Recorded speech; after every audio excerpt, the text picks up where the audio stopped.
লাইটটা যা আছে মশা কামড়াচ্ছে, একটু ইয়ে করতে হবে, ধূপ দিতে হবে, ধূপ।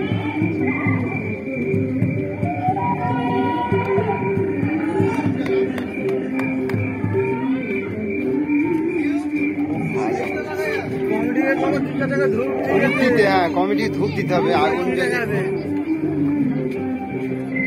ধূপের ব্যবস্থা করলেই ঠিক হবে। একটু মশাই খেয়ে নিচ্ছে, ধূপ দিতে হবে। খুব ভালো হয়েছে, দুর্দান্ত হয়েছে, বাহ, ঠিক আছে, হেভি হয়েছে, হেভি, অন্য জায়গার থেকে আলাদা।